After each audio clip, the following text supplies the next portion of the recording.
салом бинандагони азиз, хуш омадед ба барномаи ахбори озодӣ ки охирин хабарҳои Тоҷикистону ҷаҳонро пешниҳоди шумо мекунад. Имрӯз 13 апрел ва нахуст нигоҳе ба сархати мавзӯъҳои барнома. кушта шудани боз як сарбози тоҷик дар муноқишаи марзӣ. Як рӯз пас аз мулоқоти мақомоти Тоҷикистону Қирғизистон барои пешгирӣ аз ҷанг дар марз боз муноқиша сар зад. ҷангу вайронгарӣ дар Украина идома дорад. Тоҷикон дар Харков мегӯянд, ки ба мардуми нимгурусна ва сарбозон палав тақсим мекунанд. Як подвал будак ҳама мақсад зан будакои майда 13-14 ягон чухудагӣ месанд. модари Тоҳиру Зоҳирро саратон кушт. Худашон бо бибии пирашон танҳову муҳтоҷ монданд. Намедонанд куҷо раванду чӣ кор кунанд.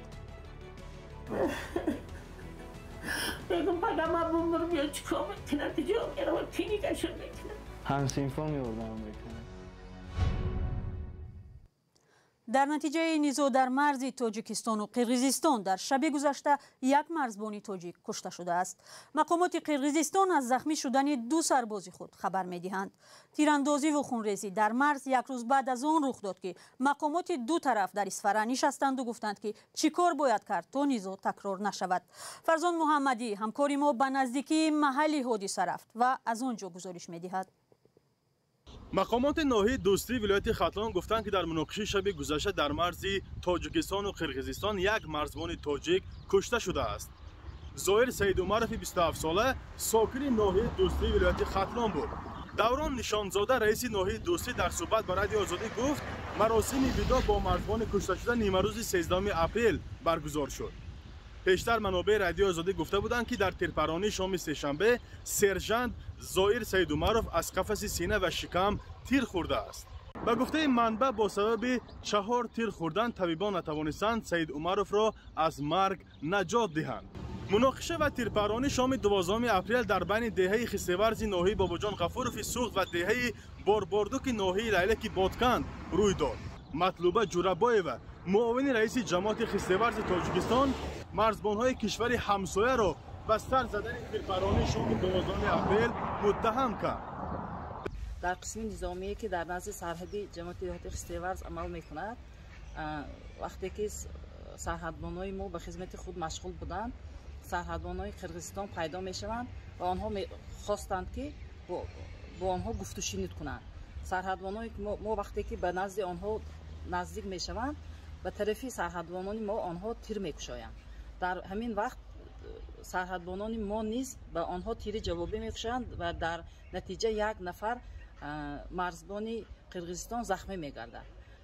камтар тирпаронӣ мешавад. мақомотҳои ҳифзи ҳуқуқ дарав аз ин бохабар шуда омада инро ором мекунанд. раҷаббой аҳмадзода раиси вилояти Суғд пас аз музокирот бо ҳамтоёни қирғизи худ дар суҳбати ҳузурӣ ба рӯзноманигорон гуфт, ки ҷонибҳо замини мулоқот масъалаи тирпаронии шаби гузаштаро баррасӣ карда ба мувофиқа расиданд, ки қушунҳои ҳарду тараф ба маҳалли доимии худ баргардонида шаванд.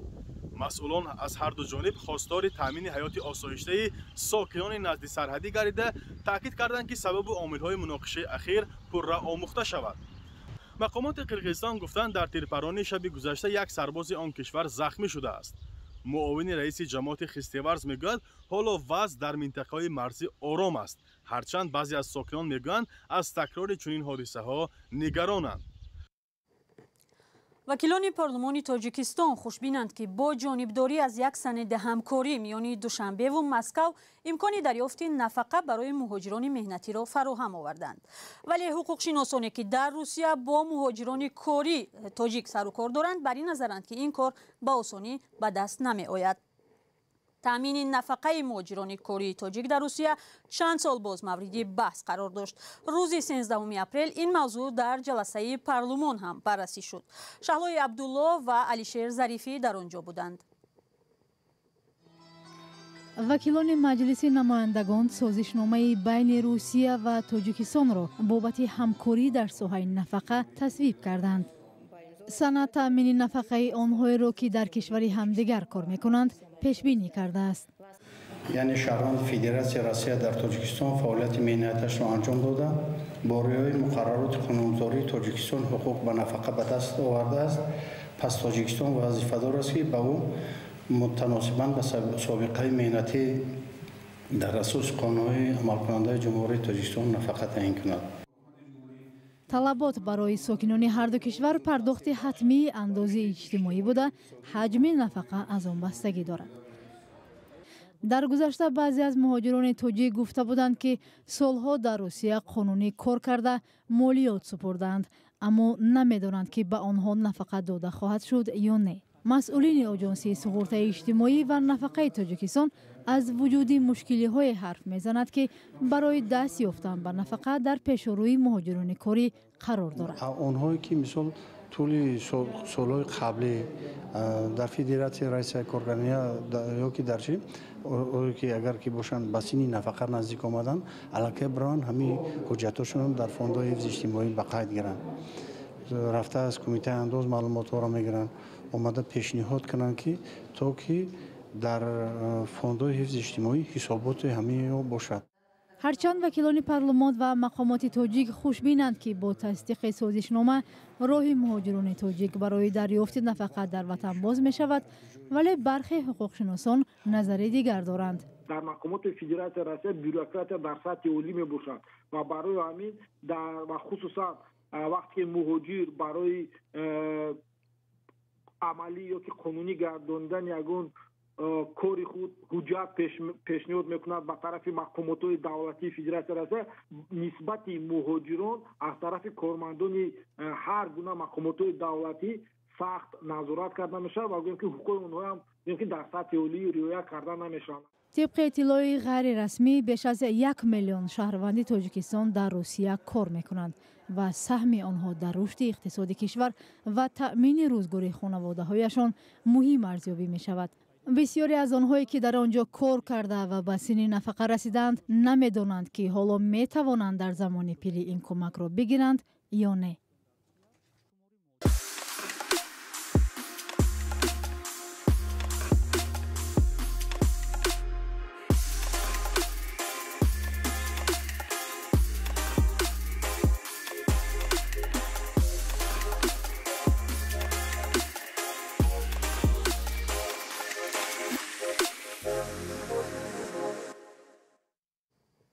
برنامه را ادامه می‌دهیم. ولادیمیر پوتین رئیس جمهوری روسیه گفت کشورش عملیات نظامی در اوکراین را ادامه می‌دهد و اکنون به شرق تمرکز می‌کند. با آنکه زره‌پوش و ماشین‌های جنگی روسیه به سمت ولایت دنباس حرکت می‌کردند، جو بایدن رئیس جمهوری آمریکا جنگ روسیه را نسل کشی نامید. هرچند بعداً گفت که این موقعی رسمی کشورش نیست. جنگ در اوکراین 48 روز است ادامه دارد و هزاران نفر در جریان آن کشته شدند. در این کشور تاجیکان هم زندگی میکنند و از کار خیری یکی از آنها همکارم مومن احمدی گزارش میدهد.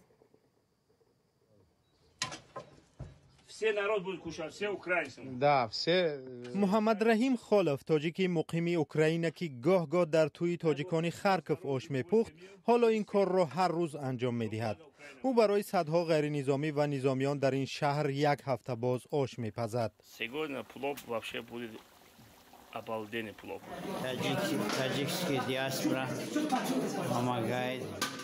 در خارکوف که دسترسی به برق محدود شده است، ساکنان خوراک گرم پختن نمی توانند. 10 تاجیک مقیم شهر که تا آغاز جنگ تجارت داشتند، تصمیم گرفتند برای مردم غذای گرم پزند. حوله محمد رحیم خالف آشپزخانه انتخاب شد. ما این رفتیم از 13-14 روز دیگه یگان کام خورگی میسن. در یک فضل بودک همه مقصد زن همه بودکای مایده 13-14 روز دیگه یگان خورگی میسن. بسیار آدمو گشنه و تشنه موندگی، بسیار شهر بسیار جوشه، خیلی بمباران کردگی، سویت نیست، آب نیست، گاز نیست. همین از خودمون دیدیم که هم خیلی مشکلی بسیار است و فکر کردیم که خیلی چی کنیم، یاردم کنیم. محصولات را تاجران تاجیک و سرمایه‌داران اوکراینی می‌آورند. هزاران ساکن شهر از ترس بمباران در پناهگاه‌ها زندگی می‌کنند. صدای تیر هنوز شنیده می‌شود. خطرناک چوکنیم. خوف گشنای. بودکای مایداک. مخمون همین کارها از طریق ما گذشتگی ما میدونیم گشنگی چی است. بودیم سال 1994 95 این سرباز برای همیراقانش آش میبرد. تاجیکی شهروندی اوکراین است.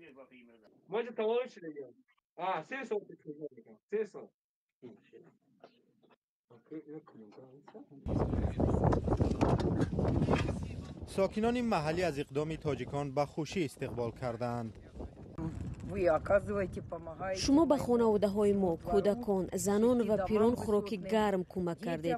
ما از شما خیلی مینت داریم. در ما جنگ است.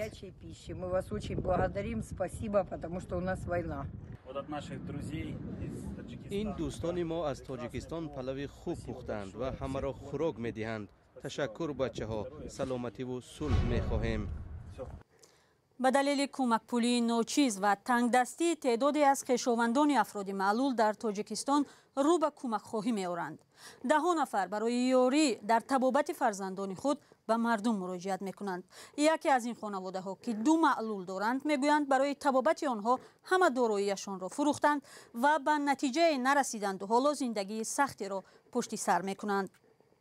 همکاران ما نگاره فضل‌الدین و اسکندر فیروز به سراغ یکی از این خانواده ها رفتند.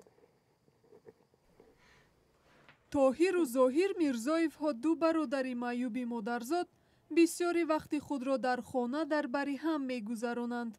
این 2 برادر از زمان تولد مستقلانه راه رفتن نمیتوانند. بگم پدرم بومر بیا چیکار میکنه دیگه میرم کلینیکشون میکنه.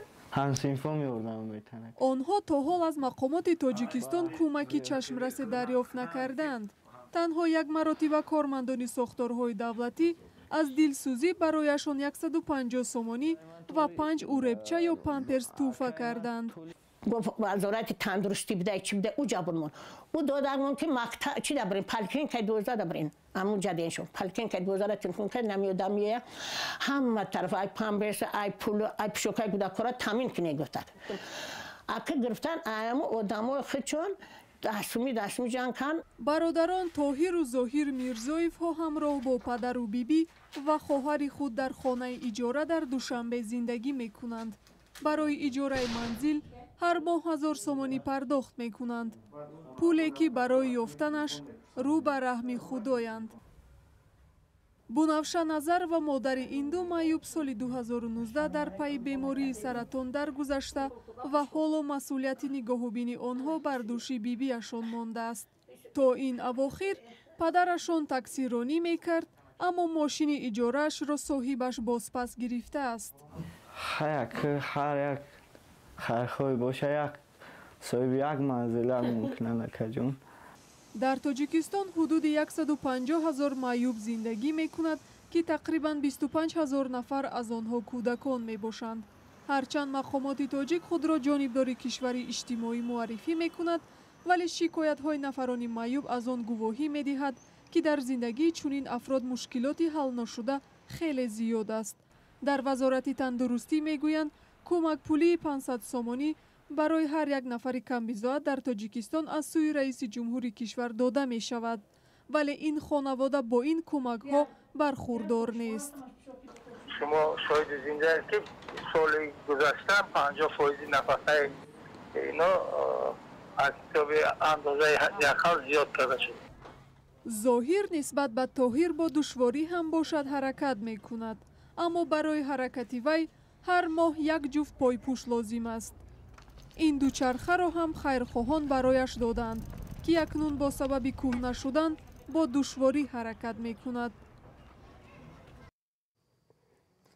با همین مطلب نشر نوبتی اخبار آزادی را به پایان میبریم. تشکر که تا آخر ما را تماشا کردید. خبر و گزارش های از این بیشتر در وبسایت رادیوی آزادی، صحیفه های ما در فیسبوک و اینستاگرام و تلگرام و هم آزادی ویدیوی یوتیوب دسترس است. خود را احتیاط کنید و تا ملاقات بعدی خدا نگهداری شما.